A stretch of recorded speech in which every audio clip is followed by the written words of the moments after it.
O Catecismo em um Ano.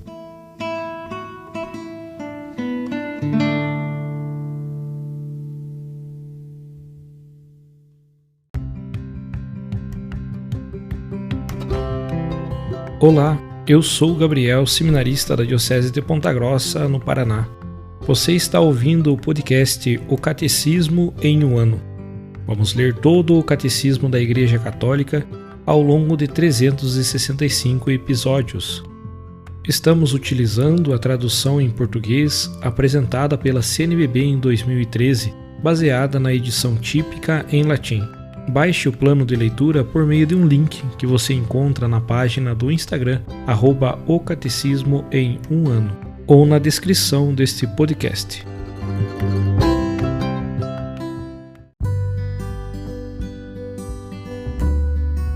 Hoje é o dia 315 do podcast O Catecismo em um Ano, e nós leremos nesse dia os parágrafos 2475 ao 2487.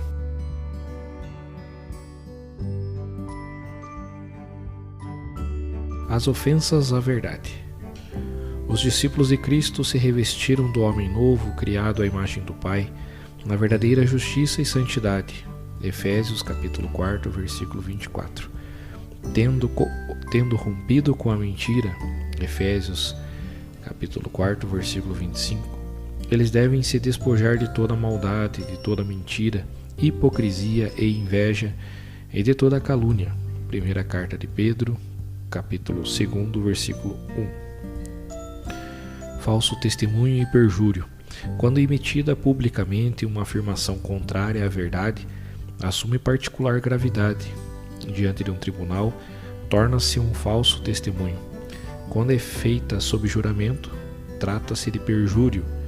Essas formas de agir contribuem para condenar um inocente, para inocentar um culpado ou para aumentar a sanção em que incorre o acusado.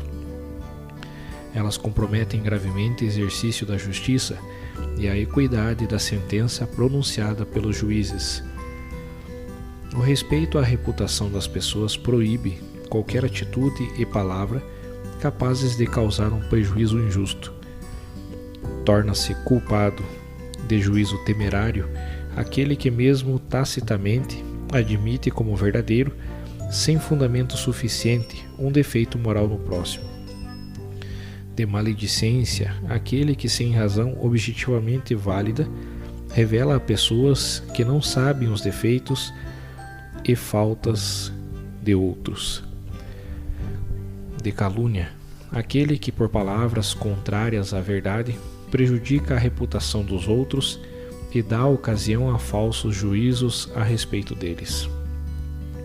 Para evitar o juízo temerário, todos hão de cuidar de interpretar de modo favorável, tanto quanto possível, os pensamentos, as palavras e as ações do próximo. Todo bom cristão deve estar mais inclinado a desculpar as palavras do próximo do que a condená-las. Se não é possível desculpá-las, deve-se perguntar-lhe como as entende, e se ele as entende mal, que seja corrigido com amor. E se isso não bastar, que se procurem todos os meios apropriados para que, as compreendendo corretamente, se salve. Maledicência e calúnia destroem a reputação e a honra do próximo. Ora, a honra é o testemunho social prestado à dignidade humana.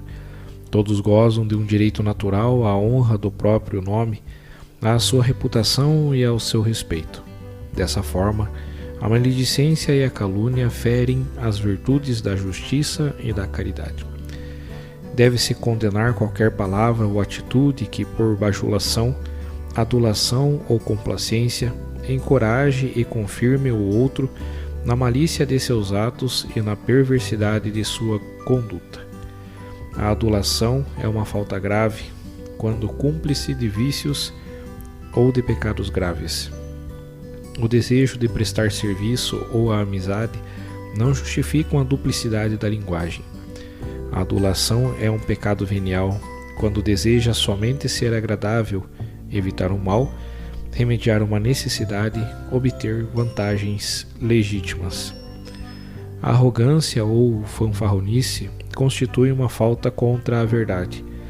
O mesmo vale para a ironia, que visa depreciar alguém, caricaturando de modo malévolo um ou outro aspecto de seu comportamento. A mentira consiste em dizer o que é falso com a intenção de enganar. O Senhor denuncia na mentira uma obra diabólica. O vosso pai é o diabo, nele não há verdade. Quando ele fala mentira, fala o que é próprio dele, pois ele é mentiroso e pai da mentira. Evangelho de João, capítulo 8, versículo 44. A mentira é a ofensa mais direta à verdade. Mentira é falar ou agir contra a verdade para induzir ao erro. Ferindo a relação do homem com a verdade e com o próximo, a mentira ofende a relação fundante do homem e de sua palavra com o Senhor. A gravidade da mentira se mede segundo a natureza da verdade, que ela deforma, de acordo com as circunstâncias, as intenções daquele que a comete, os prejuízos sofridos por aqueles que são suas vítimas. Embora a mentira em si não constitua senão um pecado venial, torna-se mortal quando fere gravemente as virtudes da justiça e da caridade. A mentira é condenável em sua natureza. É a profanação da palavra que tem por finalidade comunicar a outros a verdade conhecida. O propósito deliberado de induzir o próximo ao erro, com afirmações contrárias à verdade, constitui uma falta em relação à justiça e à caridade. A culpabilidade é maior quando a intenção de enganar acarreta o risco de consequências funestas para aqueles que são desviados da verdade. A mentira, por ser uma violação da virtude e da veracidade, é uma verdadeira violência feita ao outro, porque ofere em sua capacidade de conhecer, que é a condição de todo juízo e de toda decisão. Contém em germe a divisão dos espíritos e todos os males que ela suscita. A mentira é funesta para toda a sociedade, mina a confiança entre os homens e rompe o tecido das relações sociais. Toda falta cometida contra a justiça e a verdade impõe o dever de reparação, mesmo que seu autor tenha sido perdoado. Quando se torna impossível reparar um erro publicamente, deve-se fazê-lo em segredo.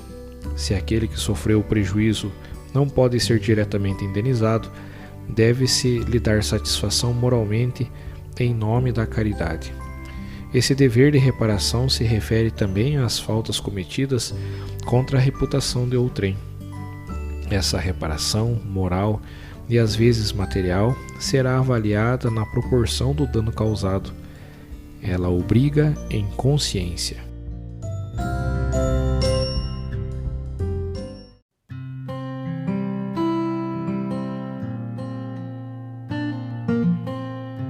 E como uma leitura complementar para o episódio de hoje, nós leremos a audiência geral realizada pelo Papa Francisco no dia 25 de setembro de 2019.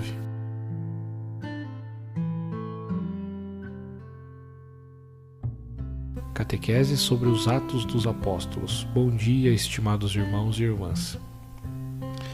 Através do livro dos Atos dos Apóstolos, continuamos a percorrer um caminho, o caminho do Evangelho no mundo. São Lucas mostra com grande realismo tanto a fecundidade deste caminho como o surgimento de alguns problemas no seio da comunidade cristã. Desde o princípio sempre houve problemas.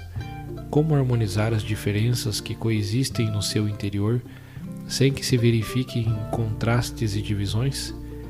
A comunidade não só acolhia judeus, mas também gregos, isto é, pessoas provenientes da diáspora, não judeus, com as suas próprias culturas e sensibilidades e com outra religião. Hoje dizemos pagãos, e eles eram acolhidos. Essa convivência determina equilíbrios frágeis e precários, mas diante das dificuldades nasce o joio. E qual é o pior joio que destrói uma comunidade? O joio da murmuração, o joio da tagarelice, Os gregos murmuram devido à desatenção da comunidade em relação às suas viúvas. Os apóstolos encetam um processo de discernimento que consiste em considerar bem as dificuldades e em procurar juntos soluções. Encontram uma saída distribuindo as várias tarefas para um crescimento sereno de todo o corpo eclesial e para evitar negligenciar tanto a corrida do Evangelho como o cuidado dos membros mais pobres.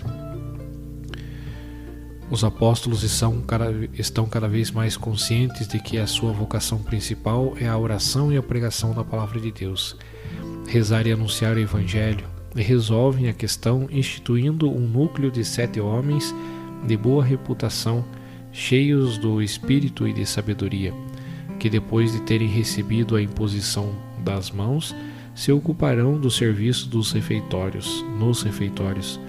Trata-se de diáconos, que são criados para isto, para o serviço. Na igreja, o diácono não é um sacerdote de segundo plano, é outra coisa. Não é para o altar, mas para o serviço. É o guardião do serviço na igreja. Quando um diácono gosta demasiado de ir ao altar, está enganado. Este não é o seu caminho.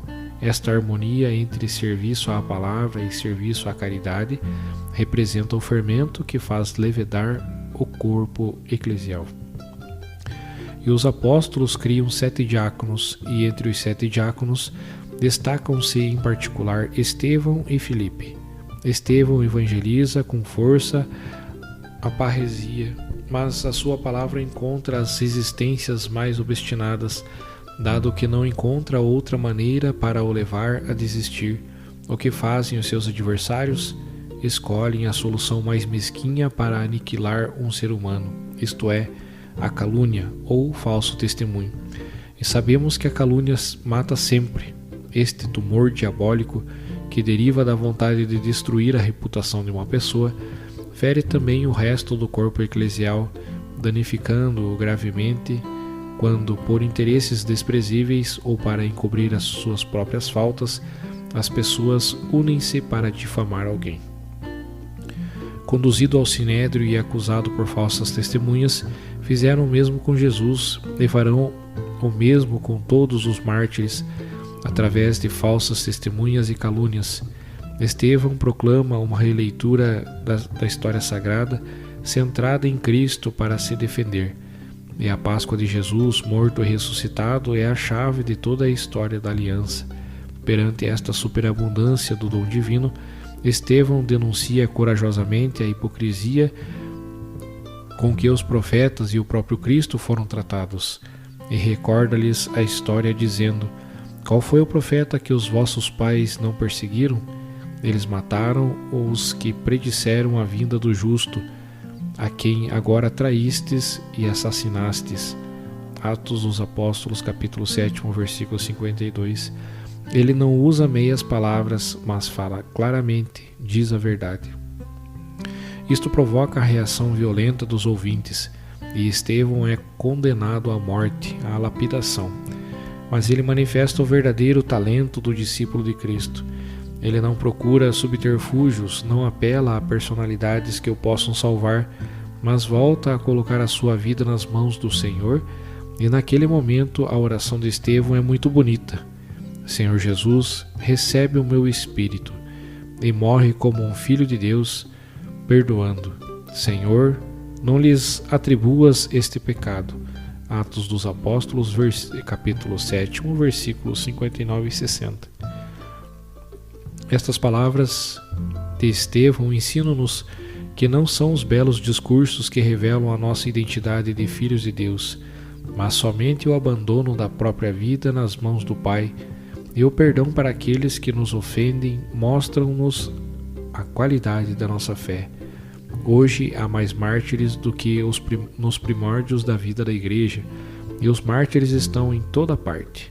A Igreja de hoje é rica de mártires e irrigada pelo seu sangue, que é semente de novos cristãos, e assegura crescimento e fecundidade ao povo de Deus.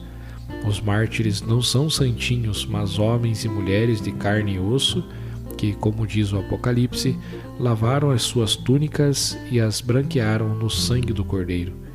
Eles são os verdadeiros vencedores.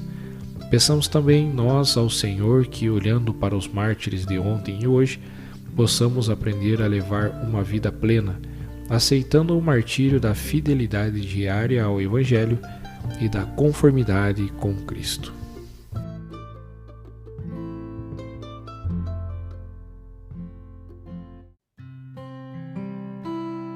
Os textos dos discursos papais encontram-se na íntegra no site da Santa Sé, vatican.va.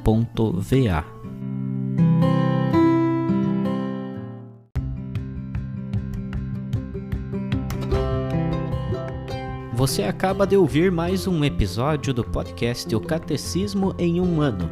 Continue nesse bom propósito de aprofundar o conhecimento e a vivência da fé católica e procure participar da sua comunidade. Rezemos por todos que estão fazendo esse caminho de leitura do Catecismo. Até amanhã!